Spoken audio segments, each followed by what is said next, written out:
नमस्कार साथियों, मैं कमल किशोर कठेरिया। साथियों, नेपाल में जो अभी विद्रोह हुआ है, जिसमें आक्रोशित युवाओं की भीड़ ने मंत्रियों के घरों पर आक्रमण किया, प्रधानमंत्री को तो अपनी जान बचाकर सेना की सहायता से देश छोड़कर भागना पड़ा, या देश में क्यों छुपे हैं अभी पता नहीं। वो फिलहाल वो सेना की मदद से काठमांडू से भाग गए हैं। मंत्रियों को दौड़ा दौड़ा कर पीटा गया, उनके घर जला दिए गए। एक पूर्व प्रधानमंत्री की पत्नी को तो जिंदा जला दिया गया। बहरहाल फिलहाल वहां पर स्थिति तेजी से सामान्य हो रही है। सेना ने पूरे नेपाल को अपने नियंत्रण में ले लिया है और एक अंतरिम सरकार के गठन का प्रयास वहां पर चल रहा है।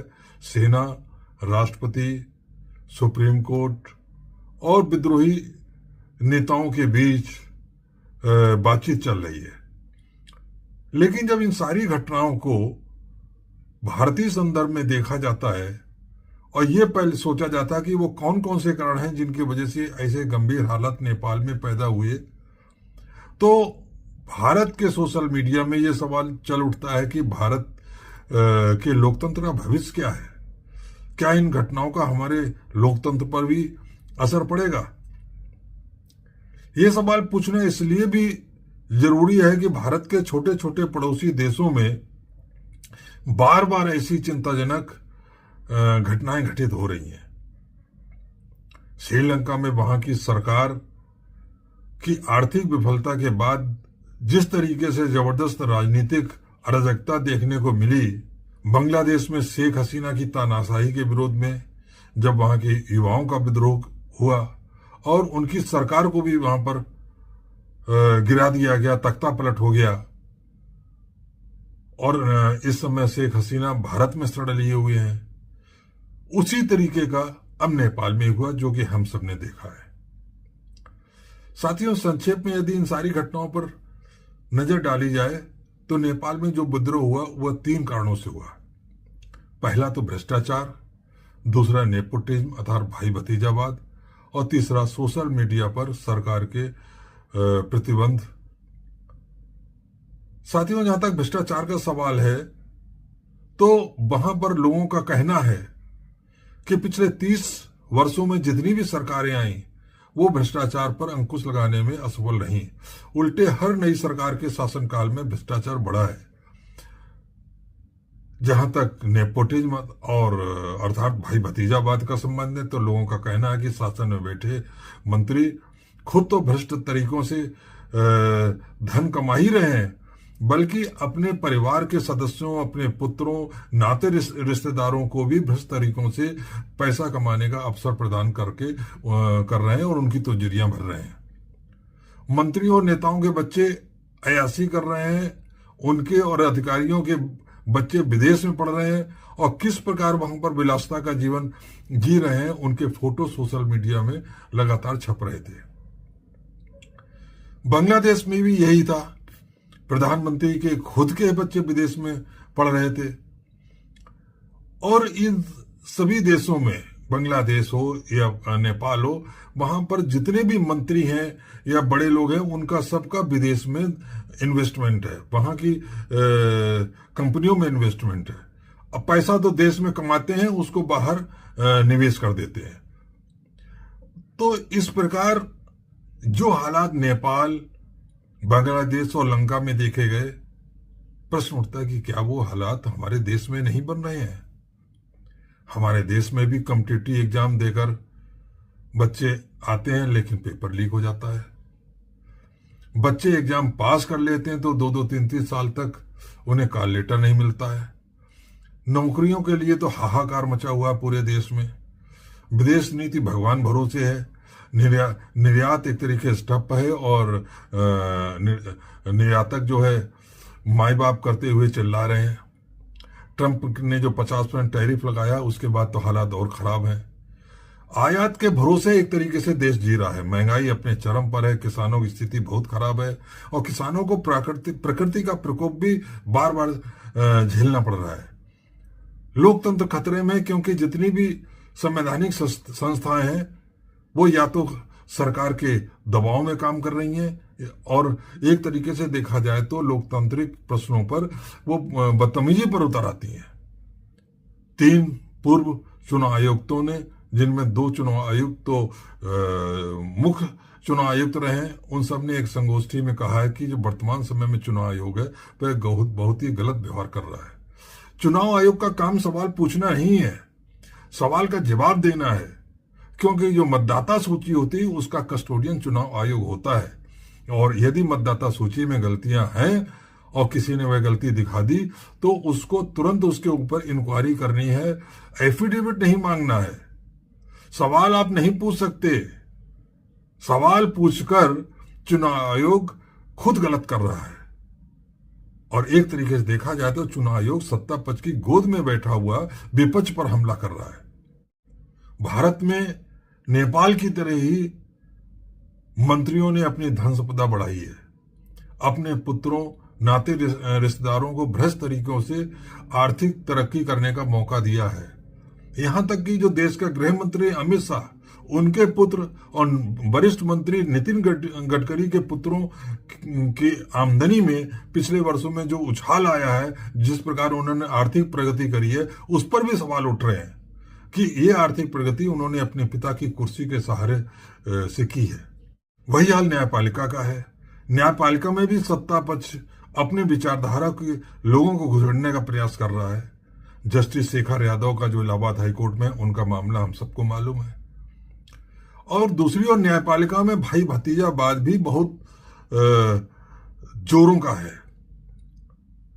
जो न्यायाधीश होते हैं उनके ही भाई भतीजे हाईकोर्ट और चीफ जस्टिस और सुप्रीम कोर्ट में जस्टिस बनते हैं। एक सामान्य घर का इंसान अच्छा वकील तो बन सकता है, लेकिन वह हाईकोर्ट का जज नहीं बन सकता, सुप्रीम कोर्ट का जज नहीं बन सकता, क्योंकि उसका कोई भी माई बाप सर्वोच्च न्यायालय में नहीं बैठा हुआ है। आर्थिक स्थिति देश की बहुत खराब है। एक तरफ अमीर और अमीर होता जा रहा है, वहीं गरीब और गरीब होता जा रहा है। लगभग 70% से अधिक देश की आबादी 5 किलो अनाज पर जिंदा है। प्रधानमंत्री के खुद के शब्दों में, यदि 5 किलो अनाज ना बांटा जाए तो देश की एक बड़ी जनसंख्या रात में भूखी सोएगी। तो जिस देश की जनता सरकार के दिए हुए अनाज की भीख पर जिंदा हो, वहां पर आप सोचिए हालात कितने खराब होंगे। और वहीं पर जब मुकेश अंबानी जैसा एक उद्योगपति सैकड़ों करोड़ रुपया अपने बेटे की शादी में खर्च कर देता हो, और मुकेश अंबानी जैसे पूंजीपतियों को छोड़िए, आप मंत्रियों की अय्याशी को देखिए। निशिकांत दुबे ने अभी अपनी शादी की 25वीं सालगिरह जम्मू कश्मीर के हाई सिक्योरिटी जोन में एक बहुत ही महंगे रिसोर्ट में मनाई, और उनके बकायदा फोटोग्राफ सोशल मीडिया में डाले। तो जब इन सब चीजों को देखते होंगे झारखंड जैसे गरीब राज्य की लोग, तो क्या उन्हें ये ऐसा नहीं लगता होगा कि हम तो 2 टाइम की रोटी की व्यवस्था करने में परेशान हैं, हम अपनी बेटी की शादी नहीं कर पा रहे हैं, और यहाँ शादी की 25वीं सालगिरह ऐसे ऐसो आराम के साथ मनाई जा रही है। करोड़ों रुपया खर्च करके इस तरीके के प्रोग्राम आयोजित किए जा रहे हैं। आखिर ये पैसा आया कहां से? ये जनता का ही पैसा है, जो किसी न किसी तरीके से पूंजीपतियों के जेब में या नेताओं की जेब में पिछले वर्षों में आया है। अडानी का जो आर्थिक उभार है वो क्या किसी छुपा हुआ है? पिछले 10 वर्षों में उन्होंने जिस तरीके से अपना आर्थिक साम्राज्य बढ़ाया है, उसमें जिस तरह से जबरदस्त बढ़ोतरी हुई है, क्या वह सरकार के सहारे के बिना संभव था? नहीं। कहने का अर्थ है कि चाहे महंगाई का मामला हो, भ्रष्टाचार का मामला हो, भाई भतीजावाद का मामला हो, हर क्षेत्र में देश में स्थिति बहुत ही खराब है। तो ऐसे में सवाल उठता है कि जब पड़ोस में ये सब हो रहा है और जिन वजहों से हो रहा है वो सारी वजहें तो भारत में भी उपस्थित हैं, तो क्या भारत में भी इस तरीके का विद्रोह की कोई संभावना है? लेकिन मेरा मानना है कि भारत में ऐसा कुछ नहीं हो सकता। उसका कारण है कि चाहे कितना भी भ्रष्टाचार हो, चाहे कितना भी भाई भतीजावाद हो, अमीर गरीब के बीच की खाई बढ़ गई हो, पूंजीपतियों को सरकार का संरक्षण मिल रहा हो, लेकिन यहां की जनता इस प्रकार की हिंसा नहीं कर सकती, वो अहिंसा में विश्वास करती है। इसके 2 कारण मुझे समझ में आते हैं। एक तो ये कि भारत के लोगों का लोकतांत्रिक मूल्यों में गहरा विश्वास है। आप देखिए कि जब अंग्रेजों के खिलाफ आंदोलन चल रहा था, भारत छोड़ो आंदोलन चल रहा था, तो उनके अत्याचारों से पीड़ित होने के बाद भी देश की जनता गांधी जी के नेतृत्व में जो अहिंसात्मक आंदोलन चल रहा था उसके साथ खड़ी थी, उसे समर्थन दे रही थी बड़ी संख्या में। लेकिन वह इस देश में जो क्रांतिकारी हिंसा पर आधारित आंदोलन चला रहे थे उनका साथ नहीं दे रही थी। भगत सिंह और चंद्रशेखर आजाद जैसे क्रांतिकारी लोग इस देश में हुए हैं जिन्होंने अंग्रेजों के खिलाफ हिंसा का रास्ता अपनाया, और इन क्रांतिकारियों के प्रति अगाध श्रद्धा जनता के दिल में थी, प्यार था। समय समय पर वो उनको बचाने के लिए जो कुछ कर सकते थे छुपकर वो करते भी थे, लेकिन फिर भी उनका साथ उस तरीके से नहीं दिए जिस प्रकार से गांधी जी के अहिंसात्मक आंदोलन को इस देश की जनता ने दिया। कहने का मतलब है कि इस देश की जनता ने अंग्रेजों के विरुद्ध भी हिंसा का सहारा नहीं लिया, जबकि अंग्रेजों ने तो तमाम उनके ऊपर अत्याचार किए।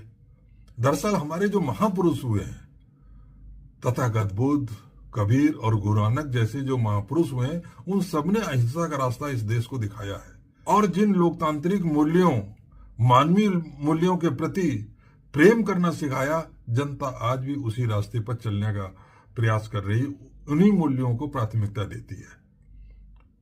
मैं अधिकांश जनता की बात कर रहा हूं, कुछ लोगों की बात नहीं। इसलिए मुझे नहीं लगता कि सरकार की नीतियों से भले ही नाराजगी जनता में हो, लेकिन वह उन नीतियों का विरोध हिंसा के द्वारा कभी नहीं करेगी। दूसरा कारण यह है कि भारत में एक सशक्त संविधान है। लोगों का उस संविधान पर अगाध विश्वास है, बहुत गहरा भरोसा है। उन्हें लगता है कि यदि उनके साथ कोई अन्याय हुआ है तो वह संविधान में बताए हुए रास्ते पर चलकर यदि संघर्ष करते हैं तो एक ना एक दिन उन्हें अवश्य न्याय मिलेगा। देर हो सकती है, लेकिन ऐसा नहीं है कि उन्हें न्याय ना मिले। इसलिए मुझे नहीं लगता कि इस देश की जनता कितनी भी सरकार से नाराजगी हो, सत्ता में कोई भी सरकार हो, उससे कितनी भी नाराजगी हो, वह कभी भी हिंसा का सहारा सरकार के विरुद्ध लेगी। एक उदाहरण मैं अन्ना आंदोलन का देना चाहूंगा यहां पर। जब मनमोहन सिंह की सरकार थी और उनके विरोध में अन्ना हजारे और केजरीवाल और उनके साथियों ने दिल्ली में आंदोलन किया था, जिस प्रकार का वह जन आंदोलन था, उससे पूरे देश में जो गुस्सा था सरकार की नीतियों के प्रति वो समझ में आता था। लेकिन यहां पर मैं ध्यान देना होगा कि उस अन्ना आंदोलन में भी जो आंदोलनकारी थे उन्होंने उनमें से किसी ने भी हिंसा का सहारा नहीं लिया। अहिंसात्मक रूप से उन्होंने दिल्ली के रामलीला मैदान में सरकार की नीतियों का विरोध किया, और सरकार ने भी हिंसा के द्वारा उस आंदोलन को कुचलने का प्रयास नहीं किया। उन्होंने आंदोलन की गंभीरता को समझा और अंत में उनके साथ समझौता करके उनको शांत किया। तो इस तरह की घटनाएं मनमोहन सिंह के काल में इस देश में हो चुकी हैं। इसीलिए मुझे लगता है कि भविष्य में भी सरकार की नीतियों से कितनी भी नाराजगी जनता में हो, जनता कभी भी हिंसा का रास्ता अपने विरोध प्रदर्शन के लिए नहीं अपनाएगी। वह सब नीतियों का विरोध करेगी और करना भी चाहिए, लेकिन यहाँ की जनता, मैंने जैसा कि कहा कि वह संविधान में विश्वास करती है, लोकतांत्रिक मूल्यों में विश्वास करती है, वह लोकतांत्रिक तरीके से ही सरकार के विरुद्ध अपनी आवाज उठाएगी और न्याय पाने का प्रयास करेगी। हिंसा का रास्ता किसी हालत में वह नहीं लेगी, ये मेरा अपना मानना है। और मैं समझता हूं कि जो लोग भी इस तरीके की बातें इस समय कर रहे हैं कि नेपाल जैसी घटनाएं इस देश में हो सकती है, वो किसी भ्रम में जी रहे हैं और भारतीय जनता को अभी तक समझ नहीं पाए हैं। जय भीम।